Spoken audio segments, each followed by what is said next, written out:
സ്നേഹിത police station extension centre ഗുരുവായൂരിൽ പ്രവർത്തനം ആരംഭിച്ചു. കുടുംബശ്രീയും സംസ്ഥാന ആഭ്യന്തര വകുപ്പും സംസ്ഥാനത്തുടനീളം ACP, DYSP ഓഫീസുകൾ കേന്ദ്രീകരിച്ച് നടപ്പിലാക്കുന്ന പദ്ധതിയാണ് സ്നേഹിത പോലീസ് എക്സ്റ്റൻഷൻ സെന്റർ.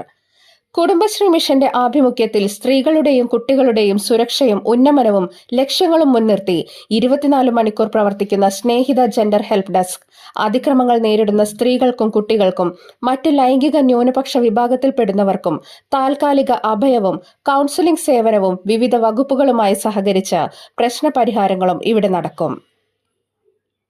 പോലീസ് സ്റ്റേഷനുകളിൽ വിവിധ ആവശ്യങ്ങൾക്കെത്തുന്നവരിൽ അടിയന്തര മാനസിക പിന്തുണ ആവശ്യമുള്ളവർക്ക് നൽകുക എന്നതാണ് ഈ പദ്ധതി വിഭാവനം ചെയ്യുന്നത്. ജില്ലയിലെ ഗുരുവായൂർ ACP ഓഫീസിലെ Snehitha police station extension centre March 15-ന് ഗുരുവായൂർ MLA NK അക്ബർ ഉദ്ഘാടനം ചെയ്തു. വടക്കേക്കാട് SHO K അനിൽകുമാർ അധ്യക്ഷത വഹിച്ചു. ഗുരുവായൂർ നഗരസഭാ ചെയർമാൻ M കൃഷ്ണദാസ് മുഖ്യാതിഥിയായി. കുടുംബശ്രീ ജില്ലാ programme manager doctor Monisha U സ്വാഗതവും പറഞ്ഞു.